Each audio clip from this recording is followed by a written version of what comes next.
लिए मैं आपके बीच आया हूं। बंधुओं, हम सब उत्तर प्रदेश की भारतीय जनता पार्टी की सरकार ने अनेक कार्यक्रम करने का निर्णय लिया है और कार्यक्रमों की श्रृंखला में आपने देखा होगा कि इस दौरान हमने कुछ कार्यक्रम प्रारंभ किए हैं।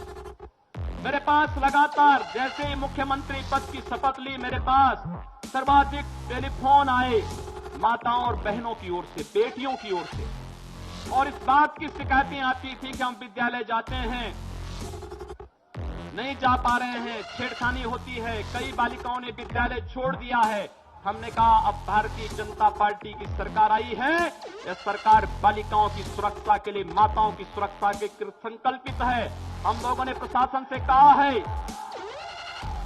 कि ऐसे तत्वों पर कड़ाई बरती जाए जो मन चले हैं, सौदे किस्म के हैं, वे नौजवान नहीं हो सकते। नौजवानों की दिशा रचनात्मक होती है, समाज और राष्ट्र के प्रति वे अपने कर्तव्यों को समझते हैं। ऐसे लोगों को नौजवानों की श्रेणी में मत रखिए। उन मंचलों और सौदों पर कड़ाई होनी चाहिए और हमारे लोक कल्याण संकल्प पत्र के तर्ज पर हम लोगों ने एंटी रोमियो स्क्वाड को उत्तर प्रदेश के अंदर सक्रिय कर दिया है।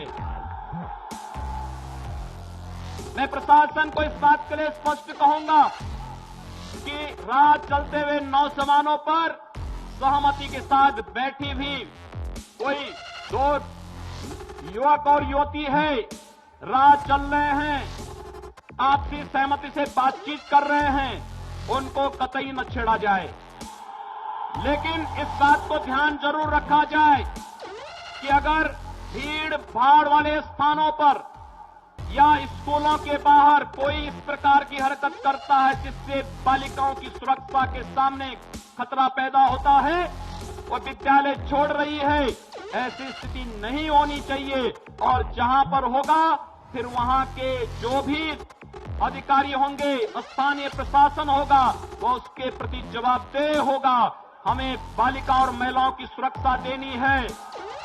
रात्रि को 10 बजे 12 बजे भी अगर कोई बालिका कहीं से आ रही है और अकेले सड़क पर चल रही है तो अपने आप को सुरक्षित महसूस कर सके, उत्तर प्रदेश के अंदर एक ऐसी व्यवस्था हमें देनी है। हम लोगों ने इस बात को फिर किया है कि एनजीटी बार बार एक बात के लिए उत्तर प्रदेश के अंदर कह रहा है। पिछले 2 वर्षों में कई बार एनजीटी ने कहा है, नेशनल ग्रीन ट्रिब्यूनल ने कहा है कि अवैध बूचड़खानों को हटाओ, मानक के अनुसार जो लाइसेंस लिए हैं उनका पालन कर रहे हैं, सरकार उनको नहीं छेड़ेगी।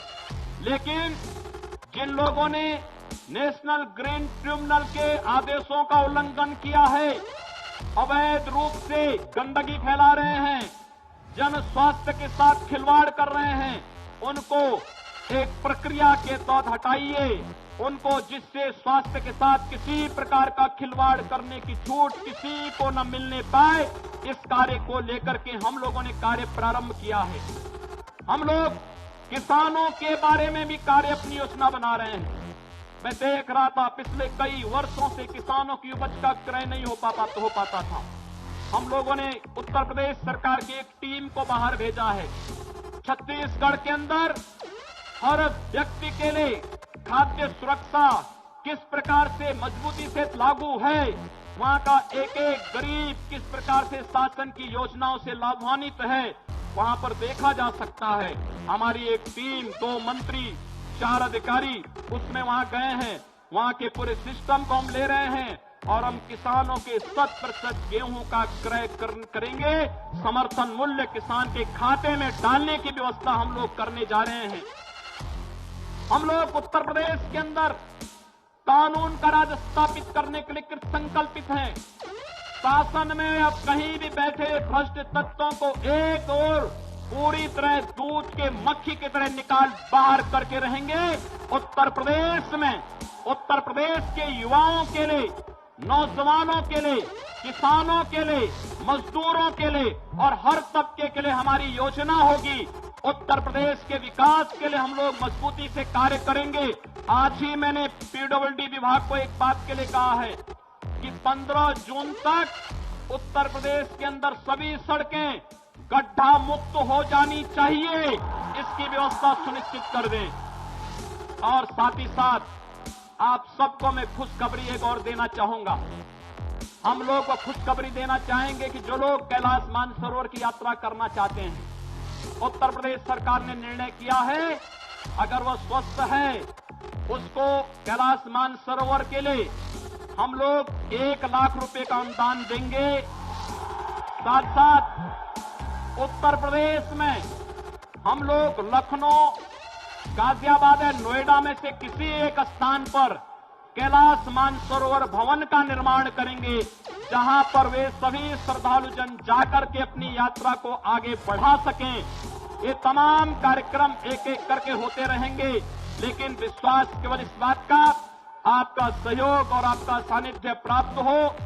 भारतीय जनता पार्टी के नेतृत्व की सरकार को जनअपेक्षाओं पर खरा उतरने में आप सबके सहयोग की आवश्यकता है।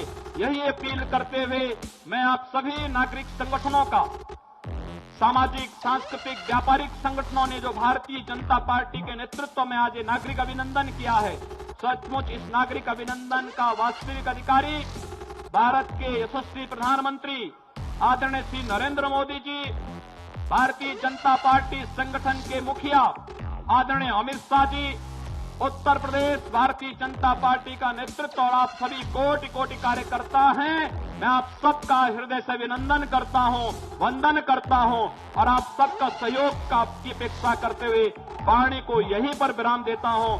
आप सबको मेरी बहुत बहुत शुभकामनाएं। धन्यवाद। जय श्री राम। जय श्री राम। पूज्य महाराज जी के आशीर्वचन के बाद मैं जिला अध्यक्ष आनंद तिवारी जी से आग्रह करता हूं कि इस ऐतिहासिक कार्यक्रम के आभार ज्ञापन के साथ समापन